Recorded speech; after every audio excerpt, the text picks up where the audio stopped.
Jeffrey liked ribs. Jeffrey liked steak. Jeffrey gave up some chocolate cake.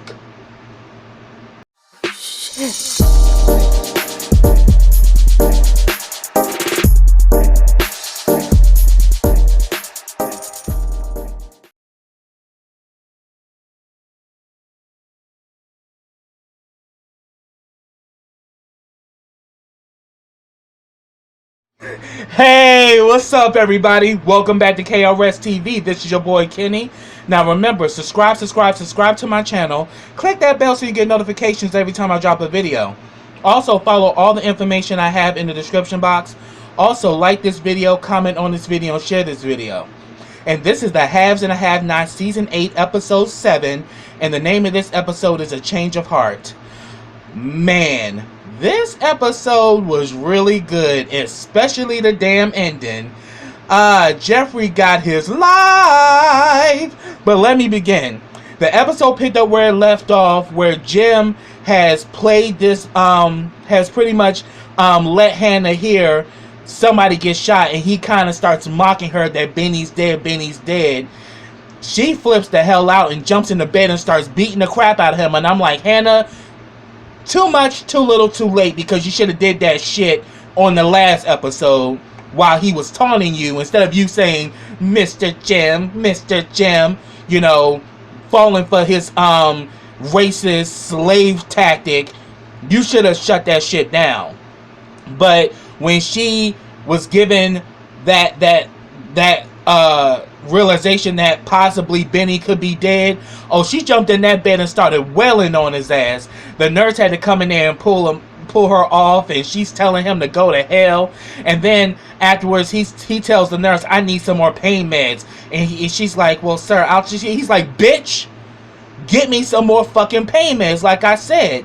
And he's literally Jim's a piece of shit. Like, Jim truly ain't shit, because he is in that bed causing all kind of hell, all kind of havoc, saying, yeah, get me some pain meds. You bitches are driving me crazy. And that was a crazy scene right there. So then we actually see that Benny isn't dead. He's sitting there with Arkell. Arkell shoots the gun by Benny's foot, and Benny's like, what the hell is wrong with you? And then soon enough, the Malones show up right on time, led by Sandy, Mitch's cousin. They pretty much you know, get Benny released. Benny immediately pretty much hits the shit out of Arkell. And pretty much Sandy tells him, oh, you can get out of here now. And he was like, can I use your phone? He's like, hell no, you can't use my phone, but you can get the hell out of here. I mean, you're free. Go on, get up out of here. And he's like, man, that's messed up. I'm like, bruh, this is Mitch's family. They're racist as shit. You know, it is what it is. And Sandy was a real asshole to him. Like, first of all, and then Sandy tells him that, look, we've rescued you because we owe your sister a favor. So thank your sister for the fact that we were able to come here and get you. So they pretty much tell him to go on, but he's literally in an area that is a pretty bad neighborhood, and he literally has no money, has no phone, and he has no way of getting home at all. So they literally kind of just turn him to the wolves. So finally, Sandy reaches out to Mitch, and we see that Mitch is still at the Iron Bone with Candace.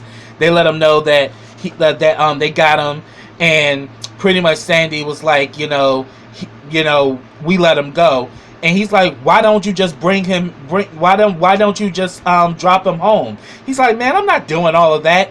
Like, Sandy is a real racist little shit, but yet he trying to get at Candace though, and he lets them know that he's at Hollister Street. He's like, look, he has no phone and he has no money. How do you think he's going to get home? You know, you need to just bring him. He's like, just bring him here to us.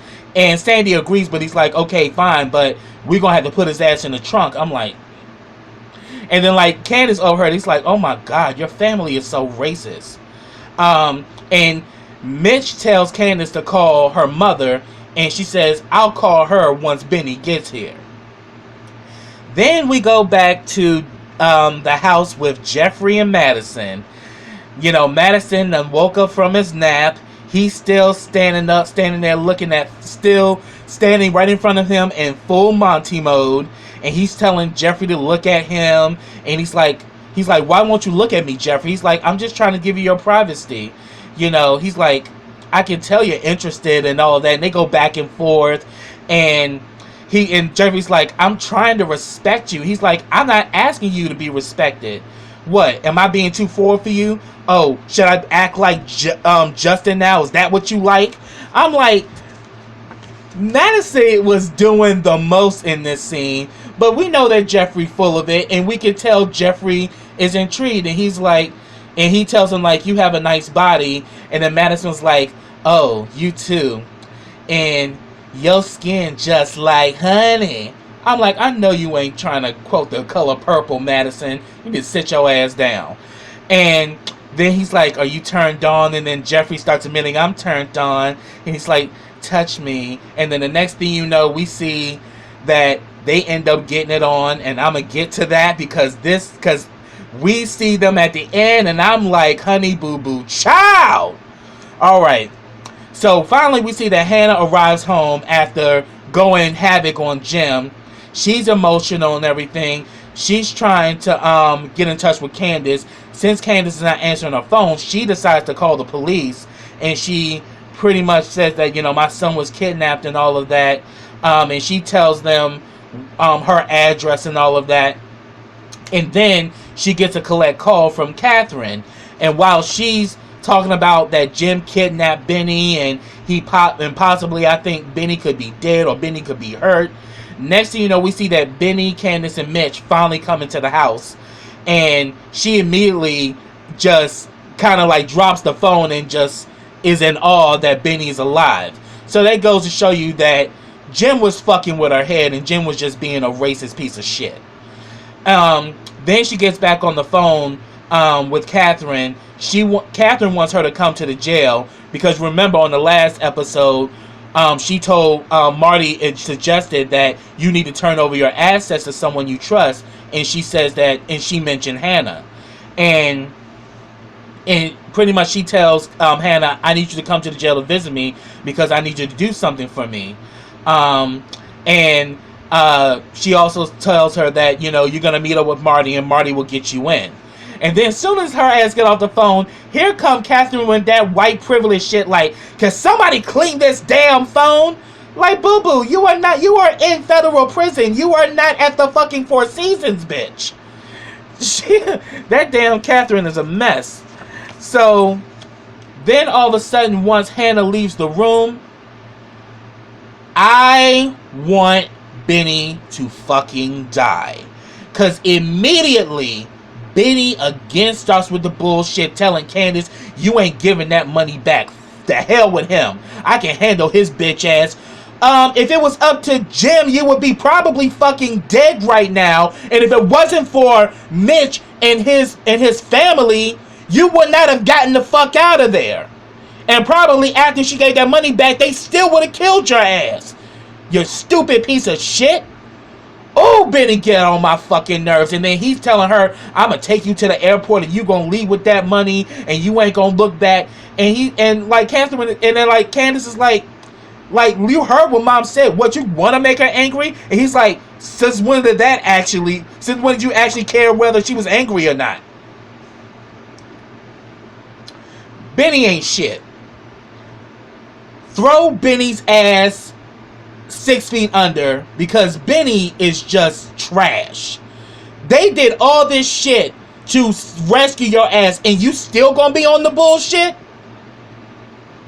Like, and then he tells them like, yeah, let's leave before she come back. So they pretty much leave and Hannah comes in the room, sees that they're gone and hears the car pull off and Hannah is literally hurt. Like, oh really? Y'all gonna play this game? You really gonna play this game with me? I'm like, you be doing the most for your kids, and yeah, it's like Candace is trying to take on a new leaf, and Benny's still on the same old bullshit. I mean, if anything, Benny's a lot like his father because his father ain't shit either. So, guess he got it honest. Then we get a scene with Charles and Conley. Pretty much, he tells Conley that he wants him to be his attorney general, but then he tells him that I'm annoyed because you already asked 4 other senators before me. I've been like an uncle to you. And he says that you were always my first choice. I just wanted to let you know last. And he says all the hell I'm getting from the Senate, because they're kind of mocking him like, so when is your boy gonna promote you? Huh? So they kind of fucking with him, and he was like talking about that. But then he tells them that what I want you to do is visit the current attorney general and find out, how he's gonna be leaving the, pretty much, find out about his transition, because his party is actually leaving the White House, whereas Charles is about to move into the White House. And then he says that also let him know about I'm aware of his operation and everything. Still about Candace, because he's in love with Candace, and it completely shows in this scene. And he lets Conley know that, yeah, this is personal, and that was the end of that. Then Jim gets another visitor, and it's Celine. Celine pretty much says that, he's first when he saw her, he's like, what the hell? And she's like, I heard you got shot. And he was like, yes, I did. He's like, yeah, Wyatt did it. He's like, that son is ungrateful. And she's like, your son is so ungrateful. And he was like, yeah, like your kids or a walk in the park. And she pretty much tells him that she gonna take his ass to court, and that she pleads with him to do the right thing. And she was saying that, our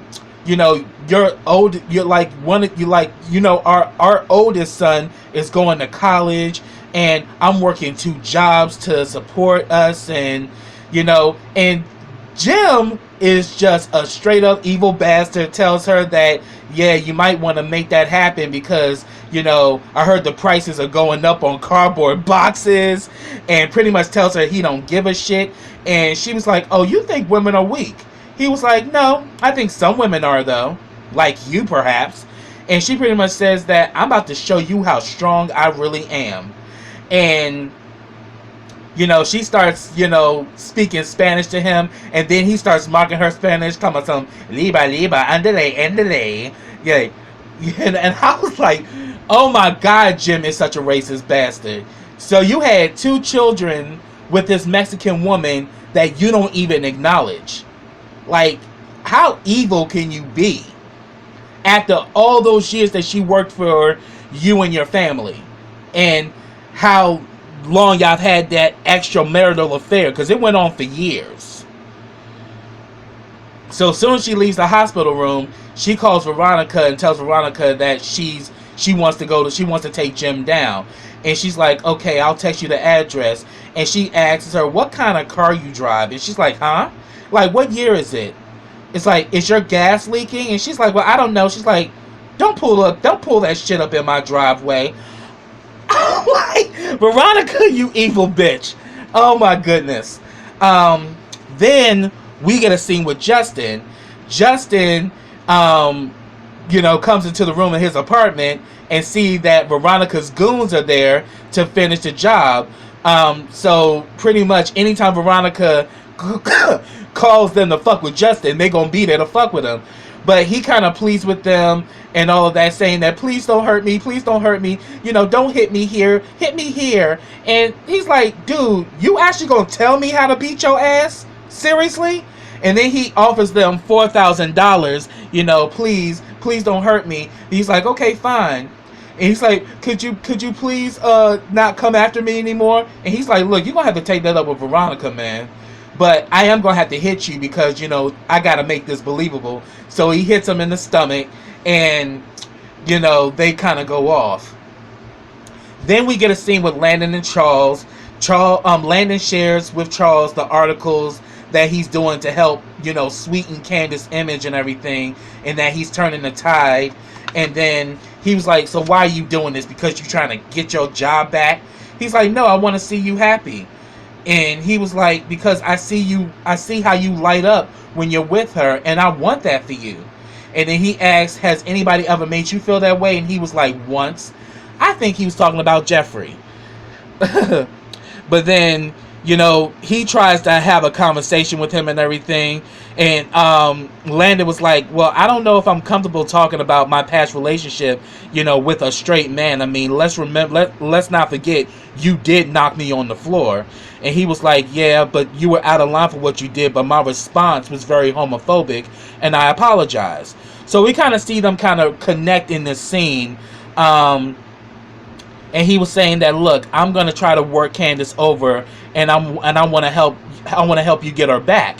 And he was like, I really do think it's over, you know, because Oliver put it in my head that I needed to get rid of her, and I literally made her ride in the trunk of a car, you know, and I was too much of a coward to actually stand up for her.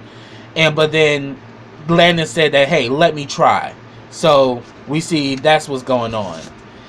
Then we get another crazy scene. Catherine comes back to her cell. She immediately, you know, again, doing white privilege as if she's at the Four Seasons. And she's like, can I please just get some air? My lawyer's coming back in a little bit. Can I get some air? He was like, you just made a phone call. Get your ass back in your cell. And then Wyatt starts with the bullshit. At first he starts talking shit, but then he starts, Mom, I'm sorry.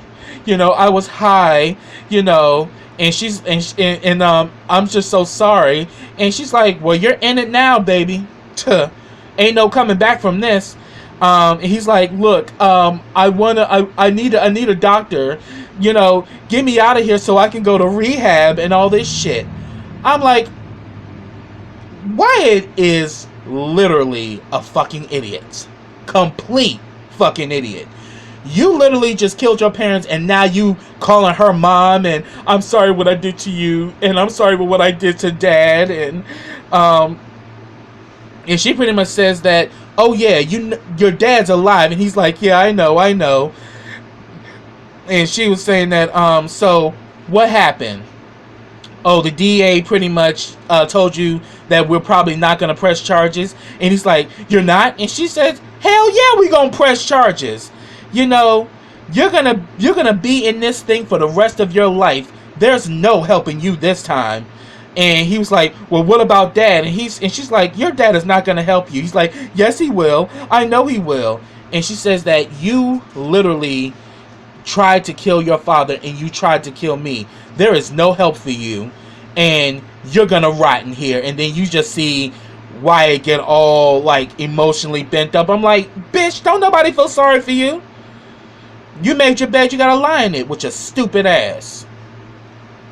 So then we get a scene with Veronica and Justin. Justin goes there to plead with her to, you know, he tells her that there was guys at his place, and, you know, could you please stop this? And she was like, you hit me, so no, I can't. And he's saying that, and he's like, please. And she's like, baby, why are you over here whining? And he's like, look, this has been really hard. And she's like, yeah, and it was hard when you hit me. And he was like, please, what can I do to make this stop? I got a 401k. She was like, no amount of money is gonna stop this from going on. And he was like, I know you got some forgiveness in your heart. She's like, well, baby, that's where you're wrong. He's like, but I'm not a bad person. And she was like, you sleep with men and you hit women. You're a bad person. You're a vile, disgusting human being. And she says that, I don't care if I'm 99, beautiful, and dead. No amount of sorry is going to stop what's about to happen to you. And he's like, but please. And she's like, oh, but I know you like butts. How's yours? I was like, Veronica, ooh, that was so fucking mean. And pretty much she was saying that, look, are you ready to commit suicide yet? Because trust me, what I got coming for you, you're going to want to do it sooner or later. And then she shuts the door on him, and she's like, what the hell he think I look like, the fairy godmother? I ain't here to grant your wishes, you little bitch. I was like, oh shit, Veronica is so fucking evil. Then we get a scene George and David. David hands over the file, and pretty much he tells he and like George looks at the file. He's like, "What's this?" He's like, "Oh yeah, that's the gun that killed Jennifer Salison." He's like, "You know, you," and he was saying the one that Catherine used, and he was like, "No, not Catherine, Veronica." So what he's gonna do is flip this shit on Veronica and get Veronica locked up and get Catherine and try to get Catherine out, saying that it was Veronica who killed Jennifer Salison because she was jealous and thought that me and Jennifer were having an affair. And he's like, "So what the hell is this, huh? You're trying to cover for Veronica? Really? You really think I'm gonna fall for this? I don't have time for your games." I'm like, George, you really ain't got all your ducks in a row any fucking way, but you trying to puff up your chest like you got it all together when you don't, with your sorry ass.